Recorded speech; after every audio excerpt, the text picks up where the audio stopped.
সময় কমতে চলেছে মুম্বাই থেকে দুবাইয়ের যাতায়াতের। আকাশপথে মুম্বাই থেকে দুবাই যেতে সময় লাগে প্রায় ৩ ঘন্টা। সেই সময় থেকে আরও ১ ঘন্টা কম লাগবে আর কয়েক বছরের মধ্যেই। ভারত থেকে দুবাই যেতে লাগবে মাত্র ২ ঘন্টা, তাও আবার সমুদ্রপথে। শুনতে অবিশ্বাস্য মনে হলেও সত্যি। ভারত ও দুবাইয়ের মধ্যে এমন একটি চুক্তি প্রস্তাবিত হয়েছে যা বাস্তবায়ন হলে দুবাই ভ্রমণ করা সম্ভব হবে রেলপথের মাধ্যমে। সমুদ্রের নিচে প্রস্তাবিত রেলপথটি তৈরি হলে ভারত থেকে দুবাইয়ের মধ্যে যাতায়াত আরও সহজসাধ্য হয়ে উঠবে বলে আশা করা যায়।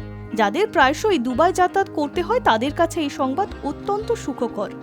সংবাদ মাধ্যম সূত্রে খবর, মুম্বাই থেকে দুবাই পর্যন্ত জলের তলা দিয়ে ছুটবে উচ্চ গতি সম্পন্ন ট্রেনটি। গতি হবে ঘন্টায় ৬০০ কিলোমিটার থেকে ১০০০ কিলোমিটার। ফলে দুবাইয়ের দুই শহরের মধ্যে যাতায়াত ও যোগাযোগ ব্যবস্থা বেশ উন্নত হবে। যদিও বছর কয়েক আগে এই প্রকল্পের প্রস্তাব দেওয়া হয়েছিল, তবে এর অনুমোদন এবং বাস্তবায়ন নিয়ে এখনো পর্যন্ত নির্দিষ্ট তথ্য মেলেনি। প্রকল্পটি অনুমোদন পেলে ২০৩০ সালের মধ্যেই সমুদ্রের তলদেশ দিয়ে ছুটবে সাধারণ বুলেট ট্রেনের চেয়ে দ্বিগুণ গতিবেগ সম্পন্ন এই ট্রেনটি। এর ফলে দুই দেশের দুটি শহরের মধ্যে যোগাযোগ ব্যবস্থার যুগান্তকারী পরিবর্তন ঘটবে বলে আশা করা হচ্ছে। এই রেলপথের ফলে জুড়ে যাবে বাণিজ্যিক মুম্বাই ও সংযুক্ত আরব আমিরশাহির দুবাই। Hi News network.